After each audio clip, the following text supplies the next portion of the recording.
Hoy vamos a ver las lecciones históricas de los pueblos escandinavos desde el comienzo hasta la actualidad, sus crisis existenciales en el cine, y nos despedimos de la saga de estos magníficos pueblos.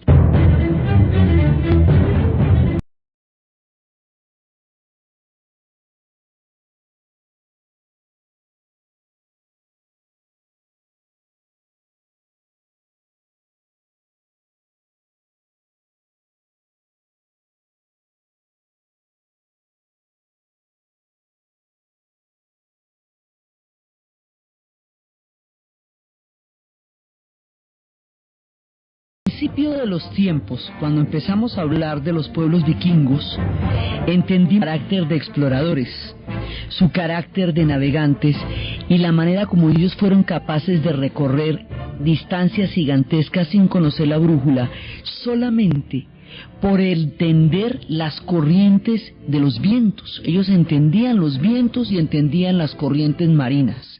Y solo con eso, sin brújula y con una destreza impresionante, ellos recorrieron las geografías más ignotas de su tiempo.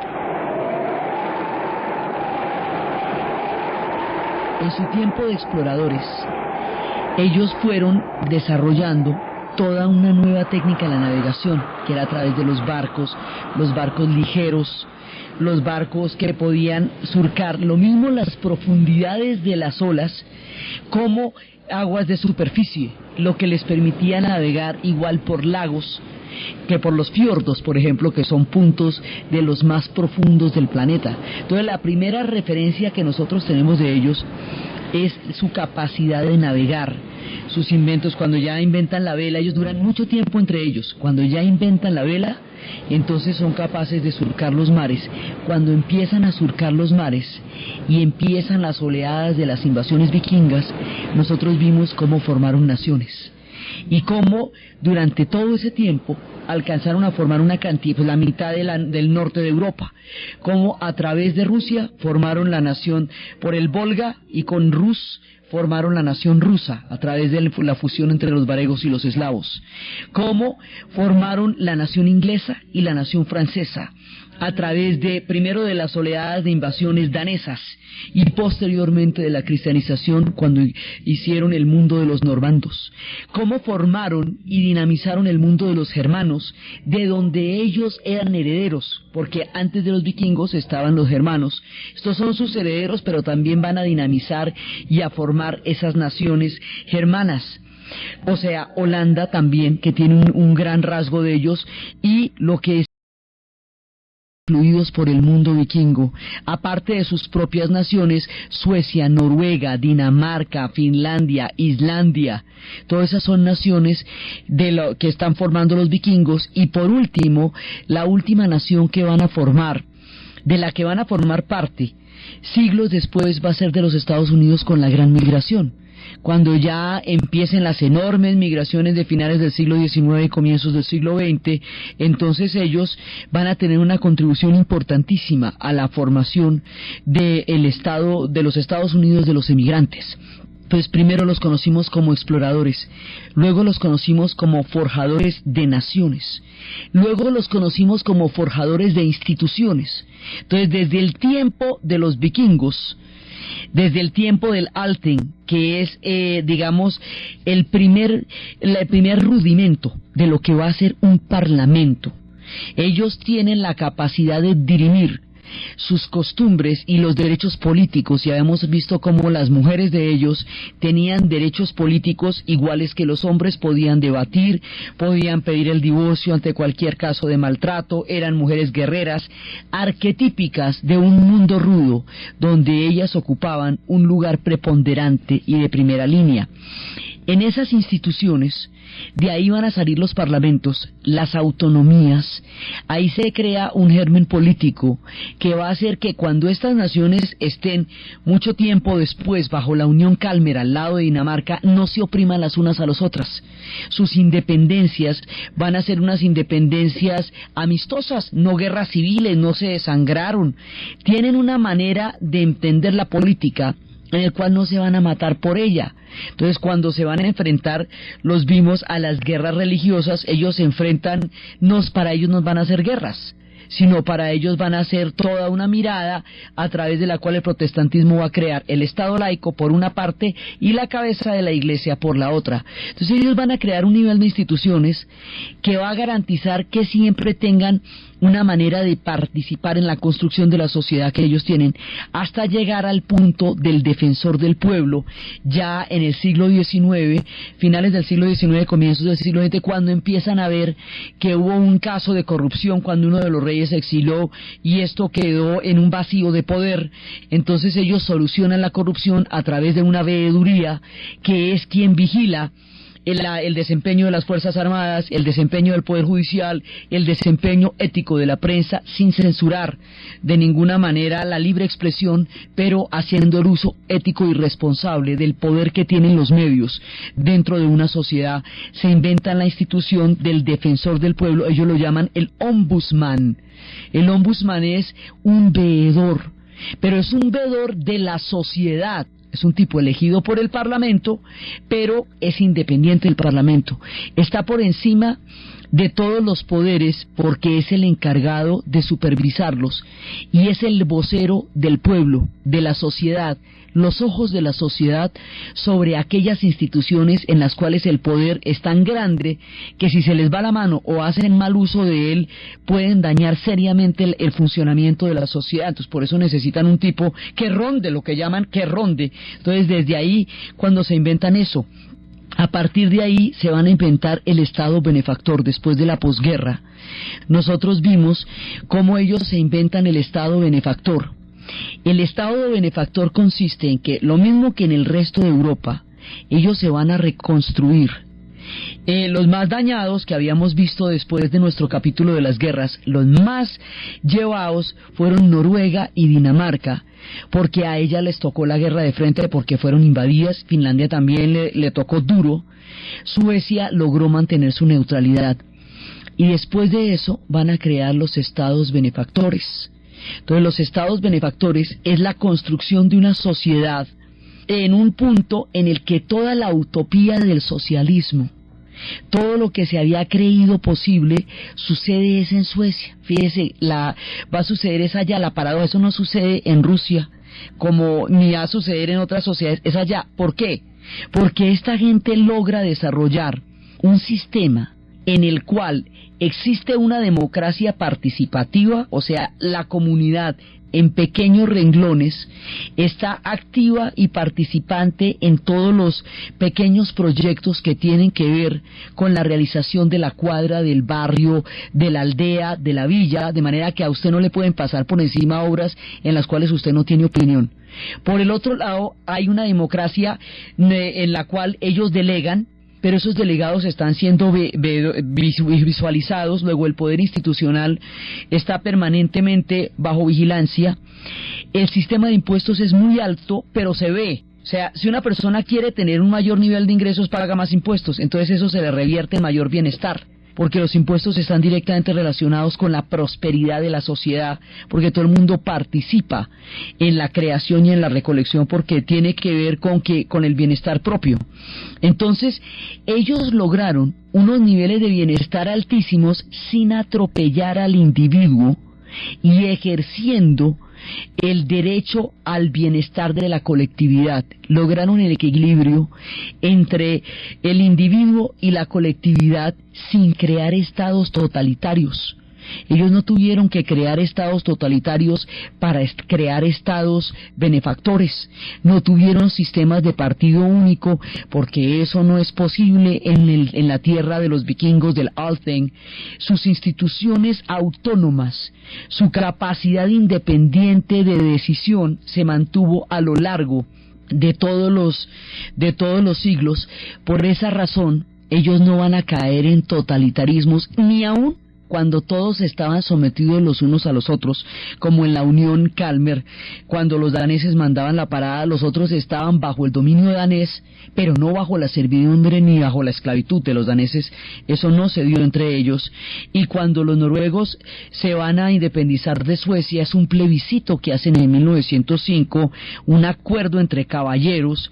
Ellos logran la manera de que la institucionalidad sea más fuerte que el conflicto. Y eso viene desde las épocas del dios Tyr, que por la observancia de la ley perdió la mano a manos del lobo Fenrir, ¿se acuerdan? Porque era una manera de garantizar, era un sacrificio que había hecho por la observancia de la ley. Entonces, de ellos, las lecciones institucionales nos dice que el fin no justifica los medios, que para lograr el bienestar de una sociedad no hay que oprimirla, ni hay que pincharla, ni hay que acabar con sus derechos individuales, que para protegerla. No, todo lo contrario, la protegen desde la libertad.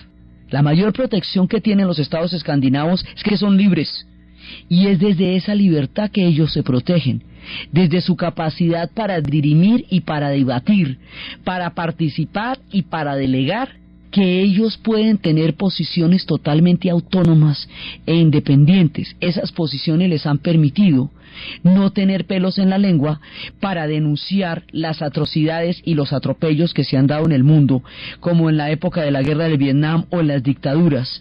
Eso durante la Guerra Fría les va a dar a ellos una independencia, aun cuando habíamos visto a ellos les están dando el plan Marshall. Aún entonces, o sea, no, digamos, podría ser que estaban pateando la lonchera, porque los Estados Unidos le está dando el billete para reconstrucción y ellos dicen lo que están haciendo en Vietnam está mal hecho. Aunque lo hagan los que nos estén dando el billete, está mal hecho. Lo que pasó con Salvador Allende, mal hecho. Un golpe de Estado como el que se dio en Chile frustra un proceso democrático en América Latina y aboca a estos continentes hacia una política de dictaduras, dijeron los suecos en su momento, y abrieron una política de refugiados amplísima, donde ríos de chilenos, argentinos y uruguayos llegaron a Suecia. Sus condiciones de democracia y la consecuencia política entre su democracia interior y su democracia exterior hacen que la opresión de muchos pueblos sea visible.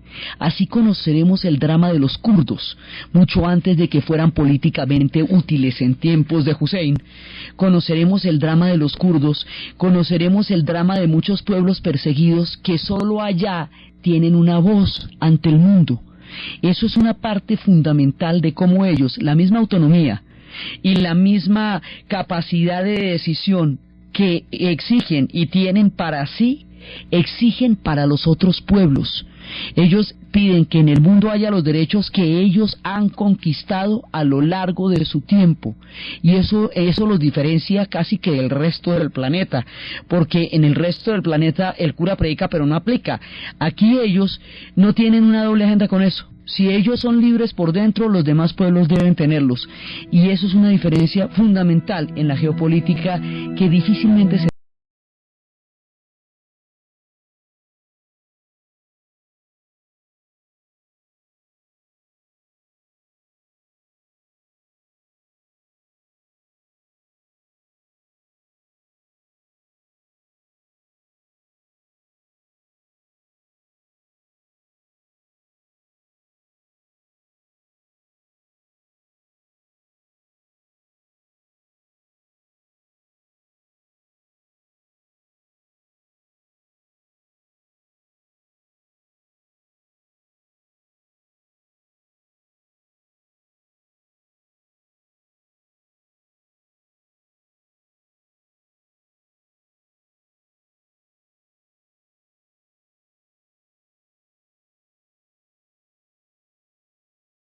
ellos esos niveles de respeto propio y ajeno. Lo aprendieron porque les tocaron todas las influencias de la hegemonía del Báltico, les tocaron todas las disputas de poder, cuando se meten con los europeos, cuando los vikingos se asientan, se cristianizan, cuando entran a formar parte de la historia europea, empiezan a meterse con las guerras y se dan cuenta después de la guerra de los 30 años de la Gran Guerra del Norte por el dominio del Báltico y de las guerras napoleónicas, se van a dar cuenta que es tanto el vaivén de los bandos que finalmente las causas son efímeras. Los bandos varían de una guerra a otra de una manera increíblemente caprichosa. Los más grandes enemigos de la guerra pasada son parceros en la siguiente, lo cual convierte la cosa en una farsa, pero en una farsa muy cruel, pues mucha gente muere para que después queden regios.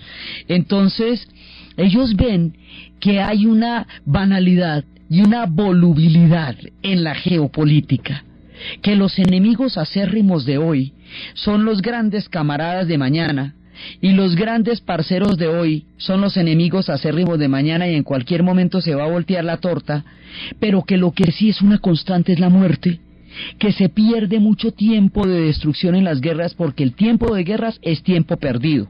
Ese no es un tiempo chévere, porque ahí no se construye nada, ahí no se crean sociedades, sino que se crean es heridas, y se crean es odios, y se crean es rencores. El tiempo de guerra es un tiempo de gestación de los espíritus del odio, y eso para después, para conjurarlo y para volver a todo el mundo para su casa y para que se vuelvan a saludar a los vecinos, siempre es un camello, y toca reconstruir todo lo que han construido, todo lo que han destruido, otra vez a levantar el puente, otra vez a levantar la ventana, otra vez a poner el vidrio. Se pierde mucho tiempo, es un ciclo absurdo meterse en las guerras, y cuando las guerras son prolongadas como la de los 30 años, pues ahí sí se vuelven hartísimas, porque pierden todo sentido. 2 generaciones metidas en el mismo conflicto, ya la segunda no entiende ni para qué.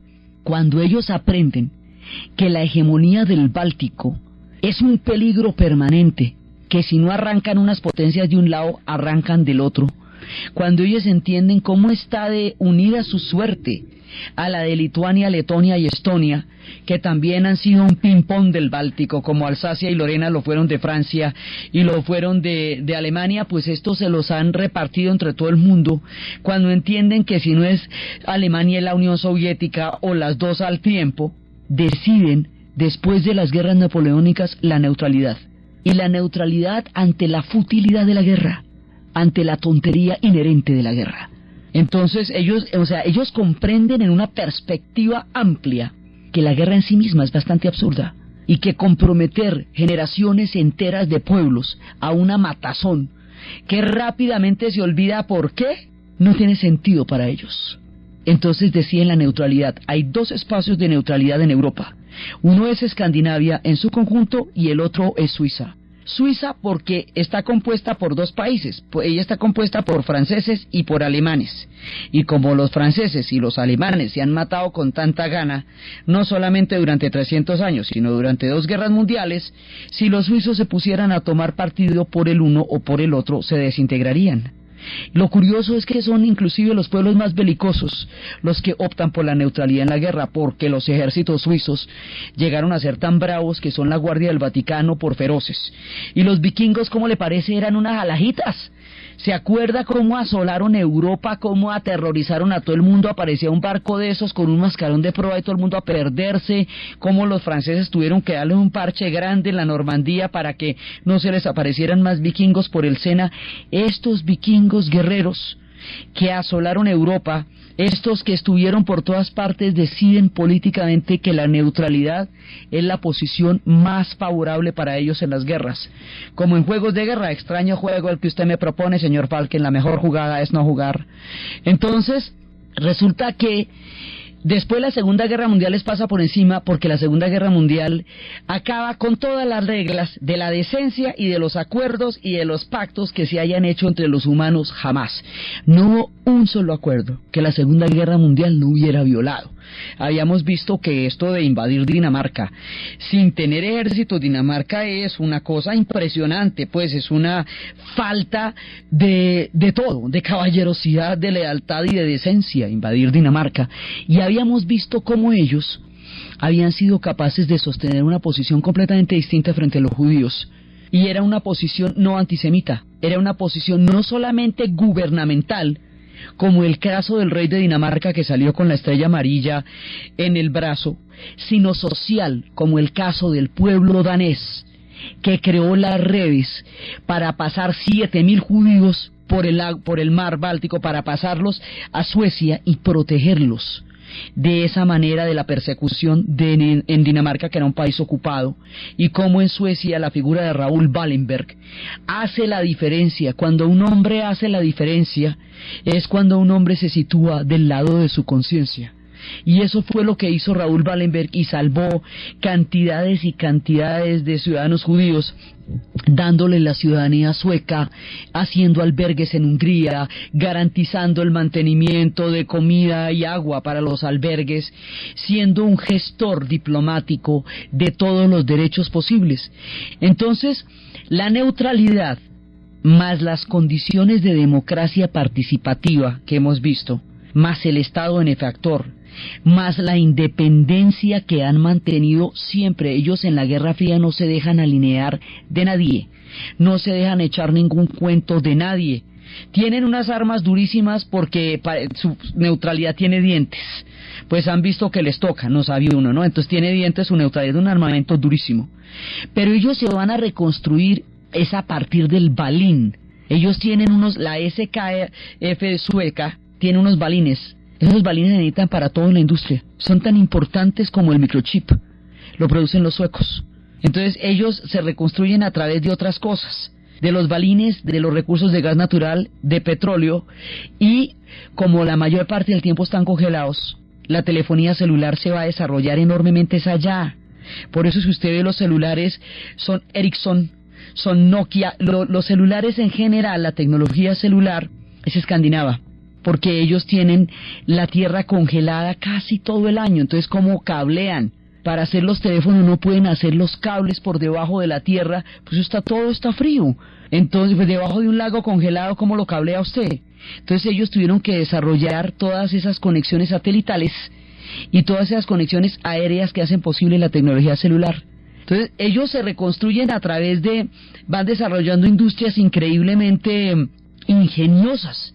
Son pueblos ingeniosos. Entonces, por un lado su estado benefactor, por otro lado su neutralidad, y por otro lado su independencia frente a la geopolítica, su posición frente a las dictaduras, su posición frente a Vietnam, su posición frente a los abusos de la Unión Soviética y de todo el mundo, los va a poner más allá de toda sospecha. Y al ponerlos más allá de toda sospecha, se vuelven territorios donde los pueblos pueden dirimir sus conflictos. Porque en la plena Guerra Fría ningún territorio estaba a salvo de la bipolaridad. Entonces por eso tienen la credibilidad suficiente para que sea allá donde se haya hecho la primera gran conferencia de limitación de armas nucleares en serio, Helsinki, la capital de Finlandia. Por eso es allá donde termina oficialmente la Guerra Fría, en Reykjavik, la capital de Islandia. Por eso es allá donde el acuerdo más importante que se haya hecho en la historia del conflicto árabe-israelí hasta el momento tuvo lugar en Oslo, la capital de Noruega. Reykjavik, Helsinki y Oslo se convierten en puntos de paz. Ellos ponen el espíritu, ya que los pueblos respeten lo que firmaron allá. Bueno, ya, yo no sé, tú verás, pero yo te pongo el territorio y la buena onda, la buena vibra. Tú vienes aquí, tú discutes tranquilo, ya verás tú si cumples lo que vas a hacer o no. Entonces, ellos van a tener la credibilidad histórica para hacer sus territorios dignos de todo proceso de paz, porque han demostrado al mundo que la han conseguido en sus propias sociedades y que tienen un nivel de independencia que los hace fuera de toda sospecha de parcialidad a la hora de una negociación. Y en esa medida ellos van adquiriendo la presteza moral para convertirse en sociedades que son la conciencia ética del mundo en materia de acuerdo de paz y en materia del cumplimiento de los derechos humanos.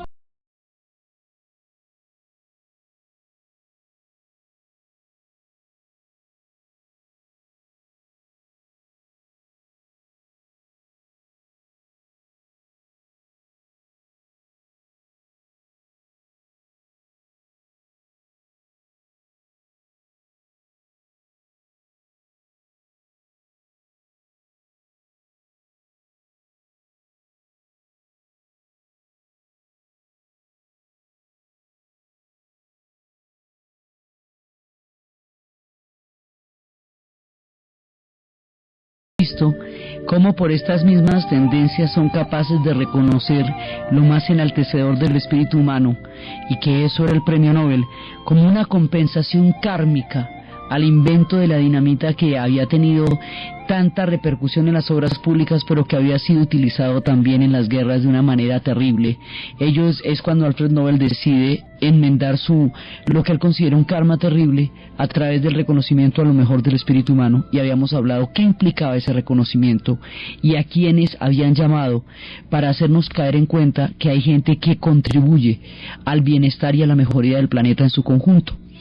También son estos pueblos el escenario de la última gran batalla entre los dioses de las antiguas religiones y la llegada del cristianismo, y que en últimas no terminan haciendo una gran batalla, porque su espíritu es capaz de entender de una manera positiva el fin de una era y el comienzo de la otra.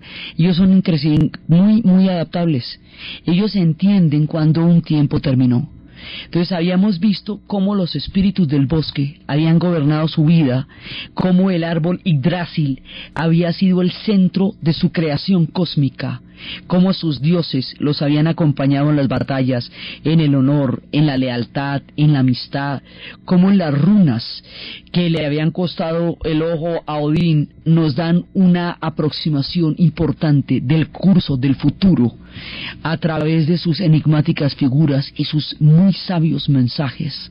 Habíamos visto cómo habían dirimido conflictos de grandes lealtades y de justicia a través del martillo de Thor, de sabiduría a través del espíritu de Odín, de una picardía que termina siendo en últimas maligna a través de las aventuras de Loki. Y habíamos visto cómo los elfos, los gnomos, los enanos, las criaturas de la luz, las criaturas del subsuelo, el mundo de las hadas, en un momento dado empieza a desaparecer del culto cuando llega la era de los cristianos, y empieza a aparecer en los cuentos de hadas y después en los subcreadores, y cómo es en este mundo donde se van a forjar las figuras que después nos recrearían en El Señor de los Anillos y en El Hobbit y en la poesía de Yeats y en la poesía y en toda la literatura y en los redescubridores, aquellos subcreadores como los hermanos Grimm, y en la dulce, poética y a la vez punzante historia que cuenta Hans Christian Andersen a través de sus sirenitas y de su patito feo y del nuevo traje del emperador. Habíamos visto cómo las antiguas religiones van a quedar en el mundo de la imaginación humana, en el inconsciente colectivo, en las noches de los niños, en las camas de los cuentos antes de dormir, pero habían quedado presentes en toda la cultura, nutriendo el romanticismo, nutriendo como movimiento, y como el romanticismo a su vez trae la independencia para Noruega como una forma de reclamar su pasado histórico, reconocerse en él y desde él independizarse.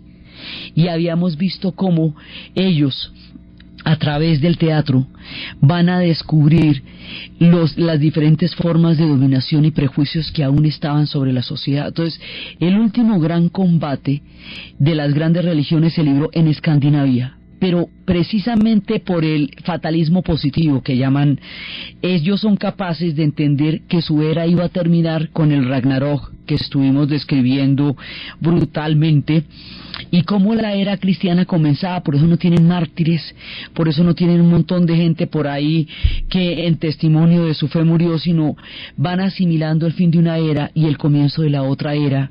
Y después del cristianismo, cuando llega el protestantismo, lo asumen como un derecho político que hace posible el Estado laico, y a la vez hace posible que los bienes de la Iglesia funden los estados escandinavos sin problema. Asimilan las corrientes religiosas sin encontrar en ellas el elemento bélico, sino el elemento conciliador desde lo espiritual. Allá se dieron las religiones del bosque, y allá se dieron los tiempos de los cristianos y los actuales tiempos de los protestantes. Y luego, cuando ya tienen todo esto listo, entonces ¿qué?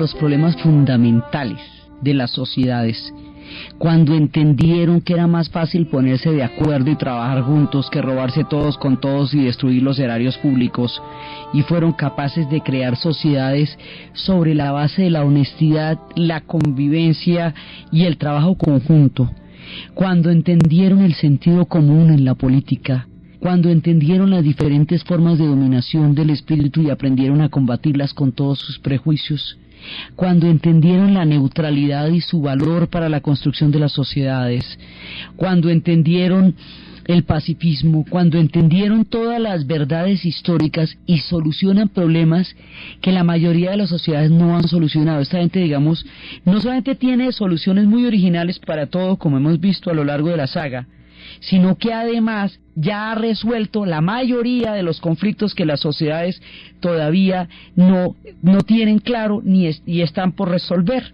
Entonces, ¿qué pasa ahí? Que empiezan a plantearse el drama de la existencia, porque ya todo lo demás está resuelto. Ya comen, tienen educación, tienen salud, aprendieron a controlar el frío, pasaron las hambrunas, mejor dicho, ya pasaron por todas, ya, y fueron y volvieron.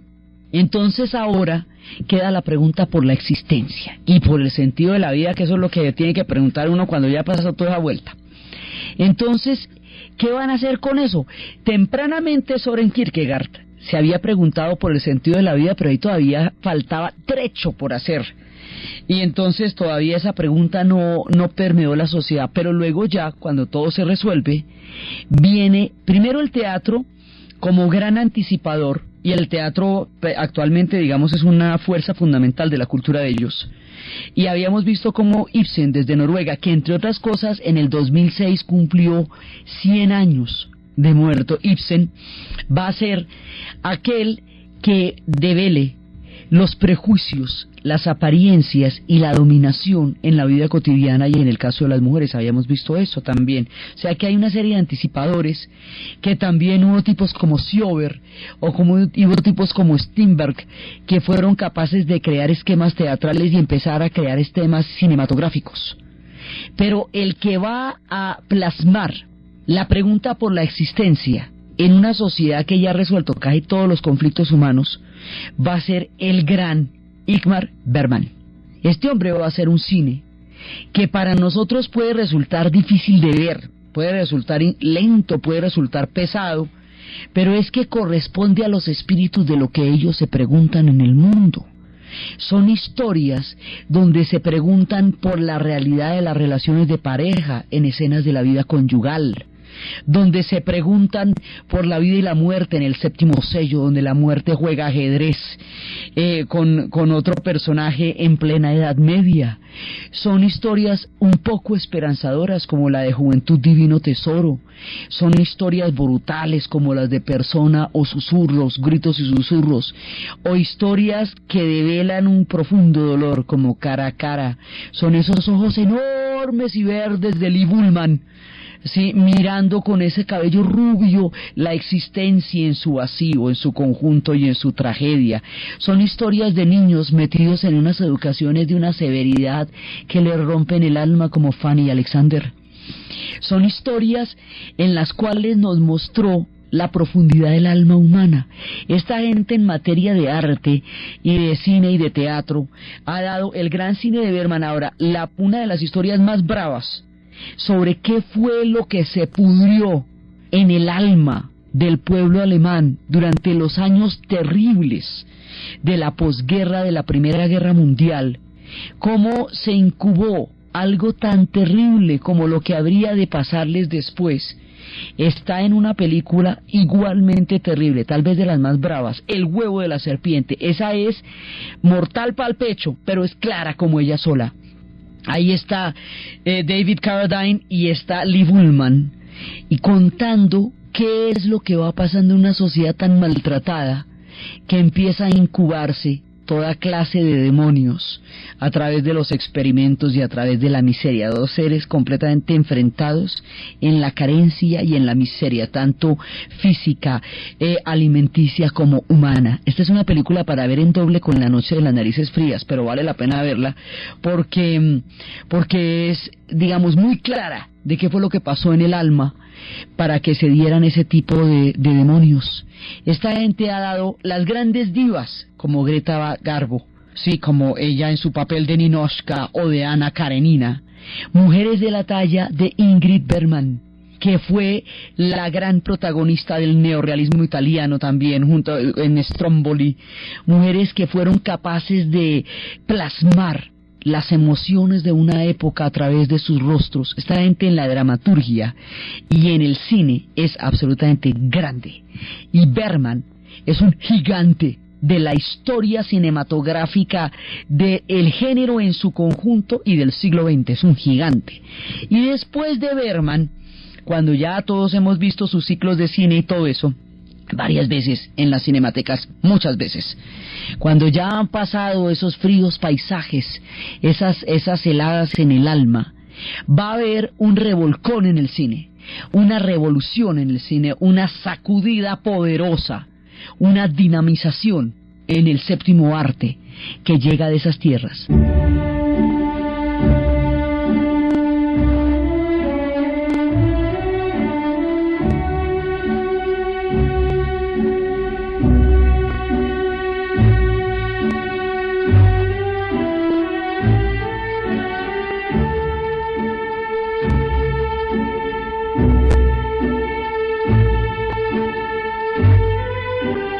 Las historias de Ingmar Bergman, de Ingrid Bergman y las historias de Greta Garbo son suecas, pero de Dinamarca viene un movimiento que sacudirá el cine, el movimiento Dogma 95. O sea, Dogma hecho en el año de 1995, cuando el cine está tomado por los efectos especiales, cuando se estrellan helicópteros solo para describir un amanecer, cuando los carros tienen que ir rodando abismo abajo para que se puedan saludar los protagonistas, cuando la historia se ha perdido en la parafernalia del derroche, del efecto, cuando la narrativa ha desaparecido como elemento fundamental para la historia del cine, cuando los arquetipos se han convertido en arquetipos de cartón que ya no dicen nada al alma humana. Como esta gente es tan profunda, es una de sus características, son profundos, son existenciales. Cuando eso pasa, hay una cachetada en el séptimo arte, y es el movimiento del dogma. Ellos consideran que el cine no solamente se había trivializado, sino que se había aburguesado. Y entonces empiezan un movimiento que es esto del Dogma 95, y uno de sus más grandes protagonistas y de los más conocidos en estas tierras se llama Lars von Trier. Y Lars von Trier fue el que hizo una película que se llama Europa, bravísima, bravísima, que son las profundas heridas que quedan en un tren que recorre Alemania en plena posguerra, cuando hay una persona que intenta ayudarlos en el momento en que se están batiendo todas las fuerzas de un pueblo en la derrota. Es una cosa muy fuerte. También él va a ser la bailarina en la oscuridad, bailando en la oscuridad, que es el experimento con Björn, sobre esta mujer ciega que va a empezar que va a tener una deuda para poder sacar adelante a su hijo, y termina metida en un crimen con la más increíble ingenuidad, con la más increíble inocencia, y los tribunales la van a condenar desde la más perversa arbitrariedad. Y va a tener otra película que es probablemente de lo bravo que se ha hecho en el cine, esta gente es brava, que es Dogville, un drama en donde, mire, casi desaparece el escenario, es prácticamente teatral. Los escenarios son en tiza, son alrededor de un tablado, es casi como una obra de teatro. Cada cuarto está en tiza y se abre imaginariamente una puerta, y ahí se dirime toda la bondad y la maldad de la naturaleza humana, y Nicole Kidman se hace un papel del otro mundo, y ahí se habla de la justicia, se habla de la redención, se habla de la venganza, se habla del sacrificio, se habla de la esterilidad de la bondad o de la reivindicación de la bondad, se habla del chantaje, se habla de la hipocresía. Es una mujer que llega a una pequeña comunidad, y la pequeña comunidad termina fritándola. Y ella lo que quiere es ser buena con todo el mundo y ser chévere con todo el mundo, y esa bondad es utilizada desde los más motivos, los perversos motivos, desde los intereses más mezquinos, para trapearla por entre las almas de todos los demás. Y ella tiene un hombre que la ama, y ese es el que más la traiciona y ese es el que más la entrega. Entonces es una historia, un drama psicológico, es parte de una trilogía. Están filmando la segunda y la tercera parte, pero esto es una cosa además en crescendo. Eso tiene diferentes actos y al principio empieza como un trato muy amable y eso va develando su verdadera naturaleza a lo largo de las diferentes escenas, pero rompe con el esquema del cine de una manera impresionante. Entonces, ¿qué es lo que pasa aquí? Ellos van a hacer un juramento, esto es de una seriedad, van a hacer un juramento para reformar el cine. Ese juramento lo llaman el voto de castidad. Es su rebelión contra el cine burgués, contra el cine individualista, contra el cine de efectos, contra el cine superficial, contra el cine trivial. Y el voto de castidad tiene los siguientes. Esto es un juramento. Juro que me someteré a las siguientes reglas establecidas y confirmadas por el primero. El rodaje debe realizarse en exteriores. Accesorios y decorados no pueden ser introducidos. Si se necesita uno hay que ir al lugar donde exista, pero no hay que crearlo artificialmente. Segundo, el sonido no debe ser producido por separado de las imágenes y viceversa. Tiene que ser sonido ambiente, salvo que se presente en el rodaje de la escena. Tercero, la cámara debe sostenerse en la mano. Cualquier movimiento conseguido con la mano está autorizado, o sea, se elimina el trípode. De esa manera la cámara va siguiendo los sentimientos. La película tiene que ser en color. La iluminación especial no es aceptada. O sea, si hay poca luz, la escena debe ser cortada o puede ser montada sobre luz de cámara. Los trucajes y los filtros están prohibidos. Las películas no deben contener ninguna acción superficial, muertos, armas, en ningún caso. Los estreñones aquí, las persecuciones de parqueadero, olvídate, están out. Los cambios temporales y geográficos están prohibidos, es decir, que la película sucede aquí y ahora, en tiempo real. La película de género no son válidas, el formato de las películas es de 35 milímetros y el director no debe aparecer en los créditos. Además, juro que como director me abstendré de todo gusto personal. Ya no soy un artista, juro que me abstendré de crear una obra porque considero que el instante es mucho más importante que la totalidad. Mi fin supremo será hacer que la verdad salga de mis personajes y del cuadro de la acción. Juro hacer esto por todos los medios posibles y al precio del buen gusto y del tipo de consideraciones estéticas. Así pronuncio mi voto de castidad. Copenhague, lunes 13 de marzo de 1995. En nombre de Dogma 95. Esto es así de serio. O sea, esto es un compromiso con el séptimo arte, desde lo que ellos consideran un principio fundamental de la honestidad en el cine, que como ya hemos visto es un hilo conductor del arte de ellos. Siempre se comprometen desde la más profunda honestidad y desde lo que ellos consideran que es la recuperación de lo profundo. Entonces el Dogma 95 es todo un movimiento. Aquí han llegado algunas películas como Celebración, como Felicidad. Aquí algunos de los directores se han conocido. Es un movimiento muchísimo más amplio de lo que hemos visto acá, pero bueno, ya estamos acostumbrados a esas cosas.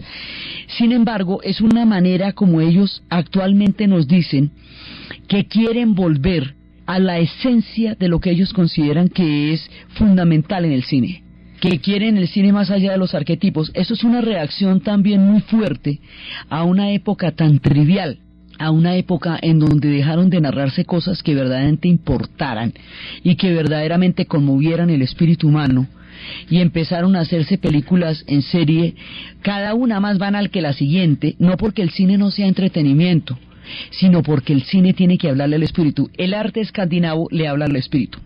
Las obras de Ibsen le hablan a la dominación de su tiempo. Las obras de Grieg recopilan lo más profundo de la música. Ellos son fundamentalmente recopiladores de la profundidad del alma humana en todas sus manifestaciones, y este movimiento del Dogma 95 está en perfecta consonancia con el espíritu escandinavo. Periódicamente se renuevan. Ellos van a renovar a Bergman, pero Bergman en su momento era lo más profundo y lo más enigmático que se podía encontrar en el cine de su tiempo, y era el que había traído una cantidad de planteamientos sobre la verdad de las relaciones que nunca antes se habían visto de esa manera, con el espíritu austero, bucólico, sombrío, de claroscuro que tienen ellos, que es muy distinto al italiano, o que es muy distinto al brasilero, porque pues es una idiosincrasia distinta, son pueblos del hielo, sus expresiones son diferentes, tienen otra manera de mostrar el mundo. Ellos ellos son fundamentalmente existenciales, y hubo una época en que en Suecia se registró el índice más alto de suicidios, lo que a todo el mundo le paró los pelos, porque decía, bueno, pero si lo tienen todo y lo consiguieron todo, entonces ¿qué pasa? Que cuando desaparecen los problemas desaparece la razón de la existencia humana. Bueno, esa pregunta queda en el aire, no se ha contestado todavía, porque digamos ellos van adelante en muchas cosas del resto de las sociedades y enfrentan ahora cosas que las sociedades enfrentarán después, probablemente si llegaran alguna vez a esos niveles, pero desde la existencia misma, desde la ética y desde la profundidad del espíritu humano, ellos hablan. Ellos hablan en películas dulces como Frida con el corazón en la mano, ellos hablan en la formulación del miedo a la libertad de Fromm. Es una película de una niña adolescente que quiere entender el mundo y quiere que su mamá se enamore, sus padres se vuelvan a juntar a partir de la lectura del miedo de la libertad de Erich Fromm. Digamos, son personajes que van creando a partir de lecturas muy profundas una visión del mundo. Y este movimiento del dogma es un movimiento radical, además se llama dogma, digamos, para que no pensemos que no es dogmático. Sí, es un movimiento dogmático y es un movimiento, digamos, muy radical, pero es su manera de revolver la sopa del cine y mostrarlo de una manera vigorosa, en su novedad y en su originalidad y en su retorno a lo más esencial, que es la historia misma del cine. Entonces, ellos nos van trayendo espíritus muy distintos, tienen unas maneras de narrar y de ver el mundo completamente diferentes, tienen unas formas de entender la historia, la misma historia la entienden de una manera distinta, de solucionar los conflictos de una manera completamente diferente, tienen una manera de ver el mundo que es bastante interesante, y no solamente interesante, sino que vale la pena aprender de muchísimos de los caminos que estos pueblos han sido capaces de recorrer. Este cine que ellos hacen es un cine de bajísimo presupuesto, este cine del dogma, porque no se trata de hacer grandes superproducciones, porque no se necesitan millones de dólares para que la película sea taquillera, sino contar una buena historia bien contada. Eso va en contravía de la industria del cine como entretenimiento, y es evidentemente una crítica radical a esa tendencia del cine, lo que ellos dicen. Nosotros no vamos a hacer un cine para que la gente se entretenga con efectos especiales, porque no consideramos que eso sea cine, eso ya es otra cosa, eso es una recreación visual a través de estrellones de carros, pero ahí no le están contando a usted como por ejemplo ningún cuento. Entonces ellos se rebelan contra eso, como Bergman en su momento se rebeló contra toda superficialidad a través de esas historias tan perturbadoras y tan profundas que llegó a contar, como Dogville se nos convierte en un arquetipo de las relaciones humanas, desde toda su dualidad y desde sus formas más bellas hasta sus formas más terribles, y cómo habla hasta de la redención de todo. Dogville es un tratado de las pasiones humanas, de los sentimientos y de los sentidos de los actos que hacen las personas, de lo más serio y de lo más profundo que uno se puede imaginar, y es perturbador, del todo perturbador. Los mismos actores decían que la filmación de esa película había sido traumática, porque habían sido sometidos a las mismas angustias que sus personajes son capaces de reproducir. Entonces su arte es un arte difícil, no es un arte, digamos, ligero, ni es un arte de entretenimiento, porque esa no es la naturaleza de ellos. Ellos son seres de profundidad y de penumbra, de aislamiento y de reflexión, de introspección y de mirada. Son seres profundamente honestos, con un sentido de la política totalmente comunitario y ético, con un sentido de la verdad fundamental y primordial dentro de sus sociedades. Y por todo esto, por sus instituciones políticas, por sus legados religiosos, por todas las religiones del bosque que nos han dado tanta iluminación sobre el espíritu humano, por toda la capacidad que tuvieron para generar culturas, para dinamizar la historia de los pueblos, por las lecciones de dignidad que nos dieron en los tiempos más oscuros de la Segunda Guerra Mundial, por la independencia con que han mantenido sus puntos de vista en los días en que la independencia era era lo más complicado, por ser territorios de paz para los pueblos que están buscando afanosamente la luz al final del túnel, por todas esas enseñanzas históricas de dignidad, sentido común, honestidad, profundidad, y por toda la manera como ellos han entendido y narrado su historia, hemos emprendido toda esta saga para contar la historia de los vikingos que se volverían escandinavos,